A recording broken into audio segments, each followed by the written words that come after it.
Hello everyone, welcome to my channel Gyan Anveshan. आज हम इस वीडियो में डिस्कस करने वाले हैं ईवीएस बुक के चैप्टर 2 को। तो ये बहुत ही ज़्यादा इम्पोर्टेंट है लेक्चर। इसके लिए सीटेट और एसटेट एस्पायरेंट्स के लिए जो भी पेपर 1 की तैयारी कर रहे हैं, तो ईवीएस पोर्शन में जितनी भी इम्पोर्टेंट टॉपिक्स हैं हम उनको सीरीज़ में कन्वर्ट करेंगे। ओके, तो चलिए शुरू करते हैं इस वीडियो को। तो सबसे पहले हम देखते हैं कि बेसिकली फ़ूड क्या होता है। फ़ूड अगर हम इजी लैंग्वेज में समझें तो जो भी चीज़ हम खाते हैं किसके लिए, जिससे हमें एनर्जी मिले और जिससे हम आगे बढ़ सकें, मतलब हम ग्रो कर सकें, हमारी बॉडी ग्रोथ कर सके, तो वो सब क्या होता है, फूड होता है। अगर हम उसकी डेफिनेशन के बेस पे समझें तो फूड क्या होता है, न्यूट्रिशियस सब्सटेंस दैट पीपल और एनिमल ईट और ड्रिंक और that plant absorb in order to maintain life and growth. मतलब कोई भी न्यूट्रिशियस सब्सटेंस हो सकता है जो कोई भी व्यक्ति या फिर कोई भी जानवर उसे खाता है या फिर उसे पीता है, या फिर जो प्लांट्स होते हैं वो उसे एब्जॉर्ब करते हैं। ठीक है, किसके लिए, अपनी लाइफ को मेंटेन करने के लिए और ग्रोथ को कंटिन्यू रखने के लिए। अब आगे है न्यूट्रिएंट्स क्या होता है। Nutrients basically are necessary for maintaining a healthy body and proper growth. अब हमारी जो बॉडी होती है उससे अलग अलग फंक्शन करने के लिए अलग अलग तरह के खनिज पदार्थों की, मिनरल्स की और अलग अलग न्यूट्रिएंट्स की, अलग अलग चीज़ों की ज़रूरत पड़ती है, जिससे वो हमारी बॉडी के अलग अलग पार्ट जो हैं वो पर्टिकुलर फंक्शन को परफॉर्म कर पाते हैं। और जब न्यूट्रिएंट्स का जो है फिक्स अमाउंट होता है तो उससे हेल्दी बॉडी बनती है और प्रॉपर ग्रोथ होती है। अब आगे है the food we eat contains nutrients such as carbohydrates, fat, proteins, fibres और roughage, water, vitamins and minerals. तो हम जितनी भी चीज़ें खाते हैं, जितना भी हम फूड खाते हैं, भोजन लेते हैं, तो उसमें क्या होता है, बहुत सारे न्यूट्रिएंट्स होते हैं, जैसे कि कार्बोहाइड्रेट्स होता है, फैट होता है, प्रोटीन्स, फाइबर्स और roughage, water, vitamins and minerals. ठीक है, तो सबसे पहले देखते हैं कार्बोहाइड्रेट्स क्या होते हैं। कार्बोहाइड्रेट्स आपने सुना होगा कि जो भी लोग एक्सरसाइज वगैरह करते हैं या फिर जो थोड़ा सा फिज़िकल वर्क करते हैं तो उन्हें कार्ब्स की बस ज़रूरत होती है। ठीक है, तो ये क्या होते हैं, कार्बोहाइड्रेट्स होते हैं। तो एक चीज़ क्लियर हुई इससे कि कार्बोहाइड्रेट क्या होता है, एनर्जी गिविंग फूड होता है। और ये किससे मिलके बने होते हैं, कार्बन, हाइड्रोजन एंड ऑक्सीजन से मिलकर के बने होते हैं क्या, कार्बोहाइड्रेट्स।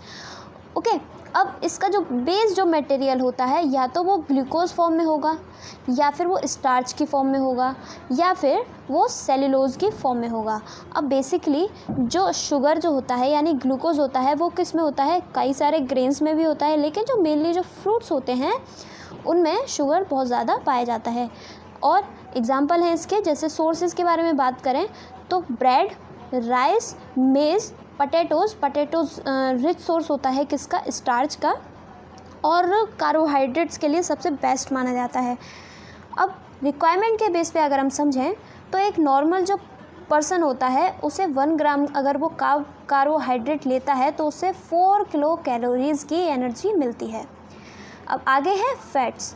फैट्स बेसिकली क्या होता है, फैट जो है मिलकर बना होता है, सेम होता है बिल्कुल कार्बोहाइड्रेट की तरह, कार्बन, हाइड्रोजन और ऑक्सीजन से मिलकर बना होता है, लेकिन ये एक्स्ट्रा जो फूड जो स्टोर्ड होता है हमारी बॉडी में उसको क्या कहते हैं, फैट कहते हैं।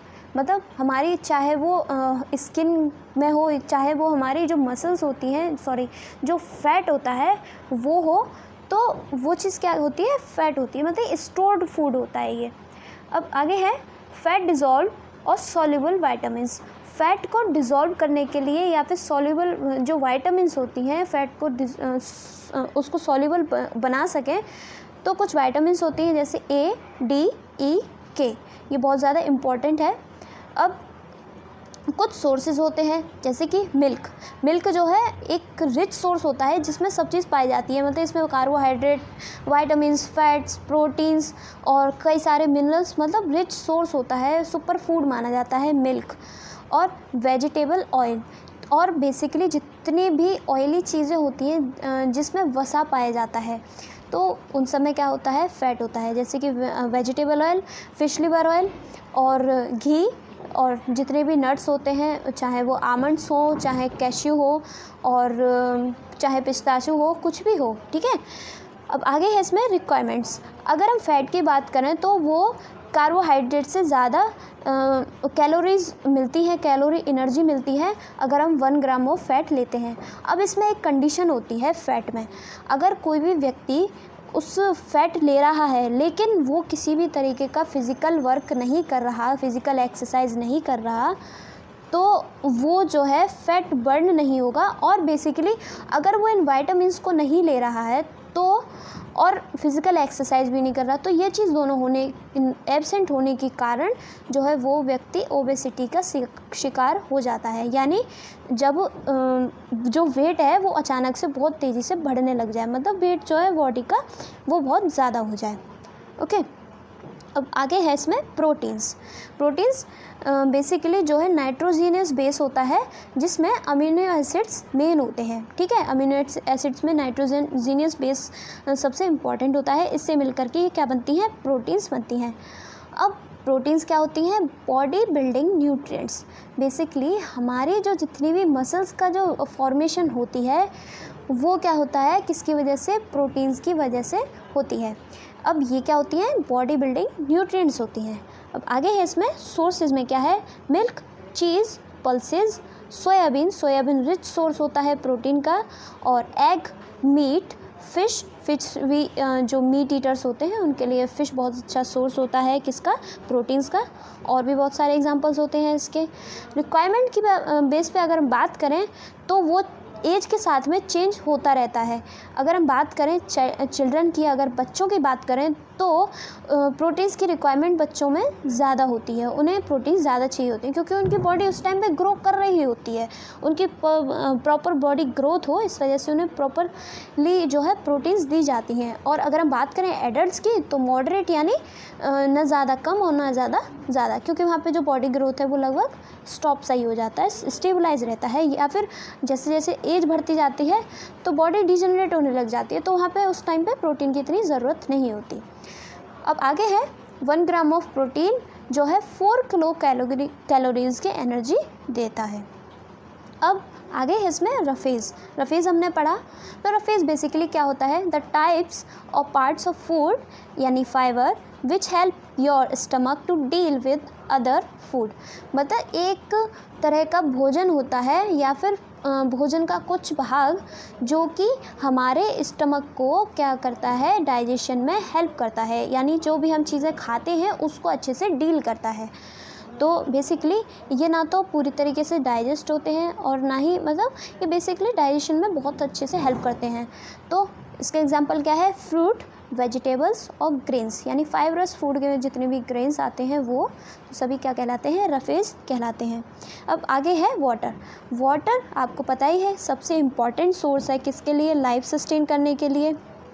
और अगर हम अपने केस में बात करें तो हमारी बॉडी के लिए प्रॉपर फंक्शनिंग के लिए बहुत ज़्यादा इम्पॉर्टेंट होता है, क्योंकि वाटर जो है एनर्जी देता है, एनर्जी तो देता ही है, लेकिन ये हमारी बॉडी से जो टॉक्सिन्स होते हैं उनको रिलीज़ करने में बहुत हेल्प करता है। और अगर हम बात करें रेशियो की तो एडल्ट ह्यूमन बॉडी में जो वाटर जो होता है वो 60% बॉडी जो होती है उसमें ह्यूमन बॉडी जो होती है उसमें लगभग 60% क्या होता है, पानी होता है। अगर हम चाइल्ड की बात करें, एक बच्चे की बात करें, तो उसकी बॉडी में लगभग 75% पानी होता है उसके शरीर में। और वाटर का एक सबसे इम्पॉर्टेंट फैक्टर ये है कि अगर हम पानी नहीं पिएंगे तो हम, मतलब इंसान को खाना मत दो कुछ दिन के लिए, लेकिन वो पानी के बिना नहीं रह सकता। तो ये बहुत ही ज़्यादा इम्पोर्टेंट होता है किसके लिए, लाइफ के लिए।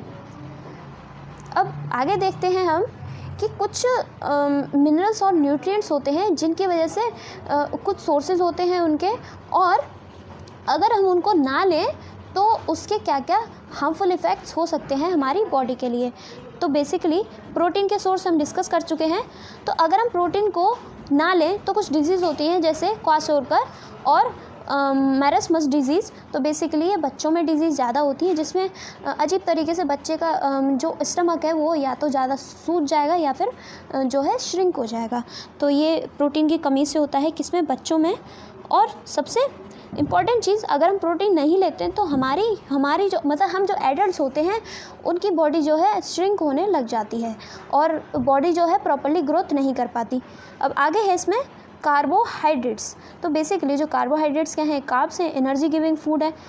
तो इसके सोर्सेज हम डिस्कस कर चुके हैं। अगर हम कार्बोहाइड्रेट्स को ज़्यादा लेते हैं या फिर उसका इम्बैलेंस हो जाता है तो हम किसका शिकार हो जाते हैं, ओबेसिटी का, ठीक है, मोटापे का शिकार हो जाते हैं, और या फिर हम कैंसर का या फिर कार्डियोवैस्कुलर डिजीज़ यानी हार्ट से रिलेटेड डिजीज़ होने लग जाती हैं, क्योंकि जो कार्बोहाइड्रेट्स हैं वो इजीली डिज़ोल्व नहीं हो पाते और वो ब्लड में क्लॉटिंग बनाने लग जाते हैं, जिससे क्या है मतलब ब्लड जो हमारी जो वेन्स होती है उनमें वो इकट्ठा होने लग जाता है और वहाँ पे क्या है वो चौक हो जाती है, जिसकी वजह से कार्डियोवैस्कुलर डिजीज़ बनती हैं, ठीक है। और गैस्ट्रो इंटेस्टाइनल डिजीज़ भी इसकी वजह से होती हैं। गैस्ट्रो इंटेस्टाइनल स्टमक से रिलेटेड टर्म है, ओके।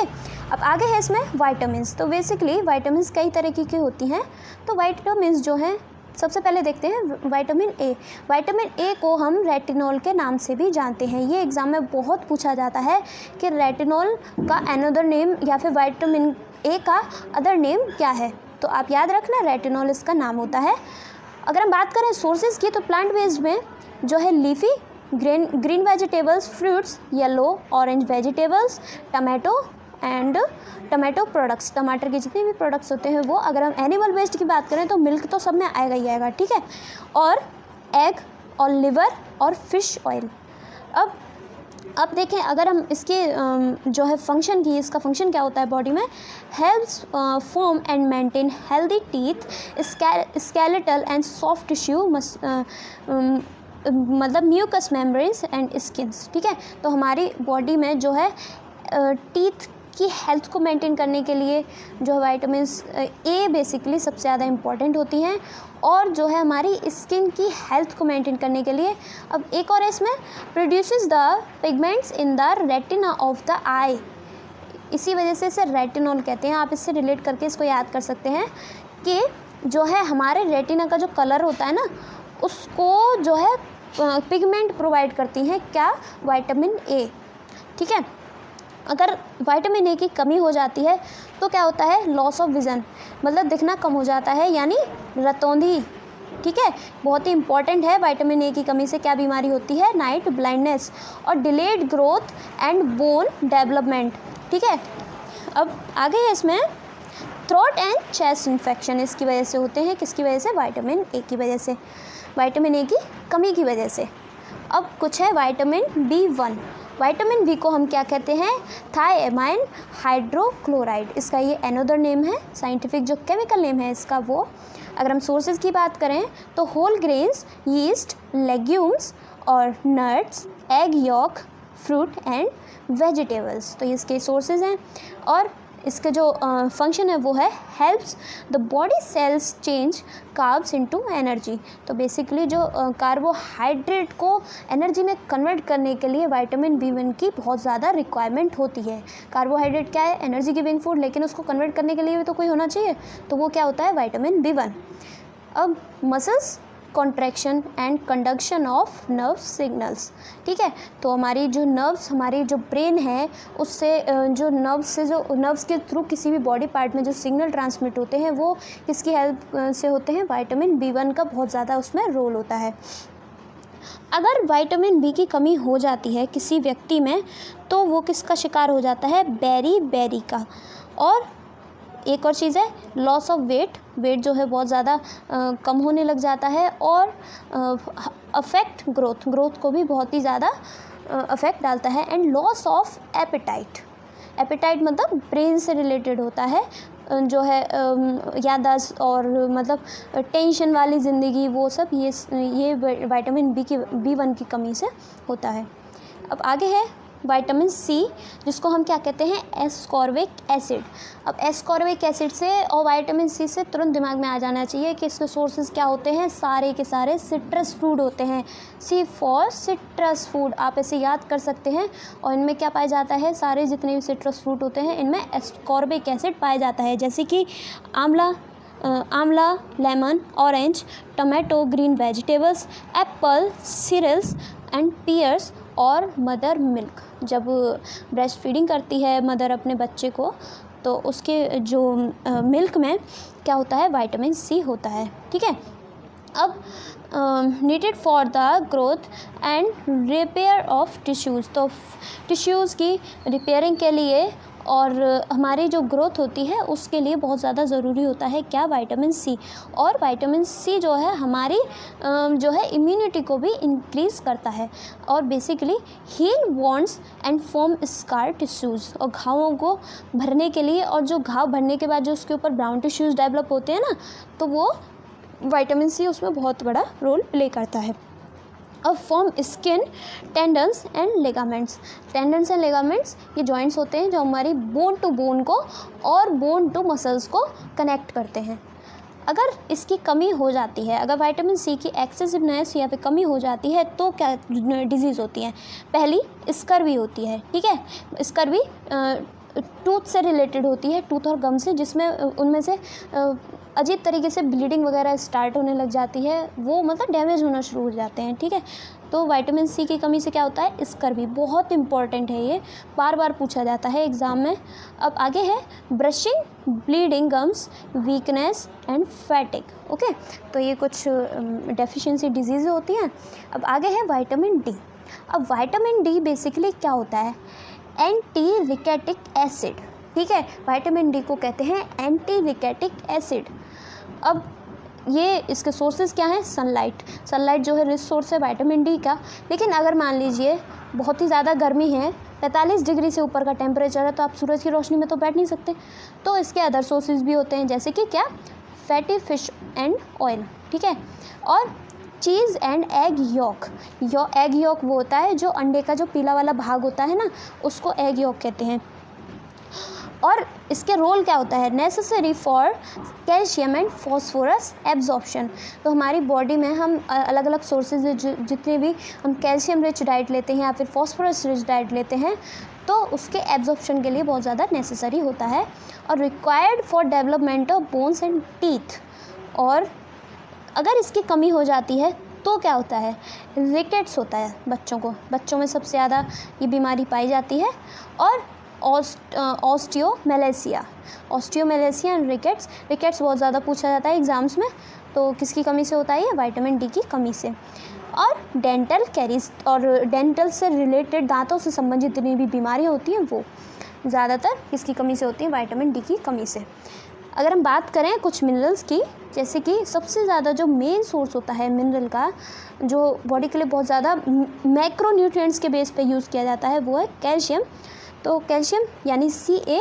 तो कैल्शियम से तुरंत दिमाग में आया होगा आपके में कि कैल्शियम किसके लिए यूज़ होता है, जो मतलब building of bones and teeth, जो हमारे टीथ और बोन्स की जो फॉर्मेशन होती है वो किसकी वजह से होती है, कैल्शियम की वजह से होती है। And muscle contraction. अब इसके जो रिसोर्स है वो तो मिल्क है ही, और जितने भी वेजिटेबल्स होती हैं, और बेसिकली जो टोफू होता है, टोफू बेसिकली जो सोया का जो पनीर होता है उसको हम टोफू कहते हैं। तो ये इसके सोर्सेज होते हैं। अगर हम बात करें इसके डेफिशिएंसी डिजीज़ की, तो क्या है, bone and tooth decay and weak bone. ठीक है, तो बोन जो है और टूथ वो डिके होने लग जाते हैं, वो मतलब कमज़ोर होने लग जाएंगी और टूटने लग जाएंगी, झड़ने लग जाएंगी। किसकी कमी से, कैल्शियम की कमी से। अगर हम बात करें आयोडीन की, तो आयोडीन एक अनदर मैक्रो न्यूट्रिएंट, मतलब मैक्रो मिनरल कह सकते हैं हम इसे।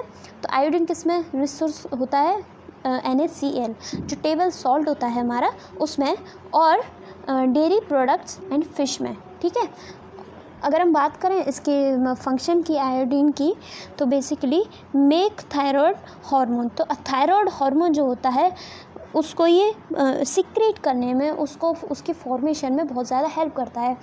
अगर इसकी डेफिशिएंसी हो जाती है तो इसकी डेफिशिएंसी डिजीज़ से क्या होता है, गोइटर। ठीक है, गोइटर बेसिकली गले की डिजीज़ होती है, जिसमें वो अनइवनली जो है गला स्वेल अप होने लग जाता है, और बहुत ही ज़्यादा मतलब ये डिजीज़ डेडली भी हो जाती है।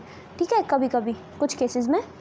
और अब आगे है लास्ट हमारा जो मेजर मैक्रोन्यूट्रिएंट है वो आयरन। ठीक है, तो आयरन बेसिकली हम कील तो चबाएंगे नहीं, तो कील को उसको रिप्लेस करने के लिए, सॉरी मजाक कर रही हूँ, है ना, तो जो है आयरन किसके लिए यूज़ होता है, बेसिकली हमारा जो ब्लड होता है, ब्लड कैसा होता है हमारा, रेड, और रेड किसकी वजह से होता है, हीमोग्लोबिन पिगमेंट की वजह से, और हीमोग्लोबिन पिगमेंट जो फॉर्मेशन होती है वो किसकी वजह से होती है, आयरन की वजह से होती है। तो क्या पता चला आपको कि आयरन किसके लिए इम्पॉर्टेंट होता है, ब्लड प्रोडक्शन के लिए इम्पॉर्टेंट होता है, ठीक है। अब इसके सोर्सेज क्या हैं, ग्रीन वेजिटेबल, स्पिनैक और बीन्स। स्पिनैक्स बेसिकली क्या होता है, पालक को कहते हैं हम स्पिनैक। अगर इसकी कमी हो जाती है तो इसकी कमी से क्या होता है, एनीमिया हो जाता है, जिसमें मतलब कहते हैं ना खून की कमी हो गई, शरीर पीला पड़ गया, तो ये किसकी कमी से होता है, आयरन की कमी से। ओके, तो उम्मीद है आपको समझ में आया होगा। मिलते हैं अपने इसी वीडियो के पार्ट 2 में। तो उम्मीद है ये सब सही चल रहा होगा, आपकी प्रिपरेशन सही चल रही होगी, ठीक है। तो thank you for watching. If you like this video तो प्लीज़ मेरी वीडियो को शेयर करें और सब्सक्राइब करना ना भूलें। Okay, bye.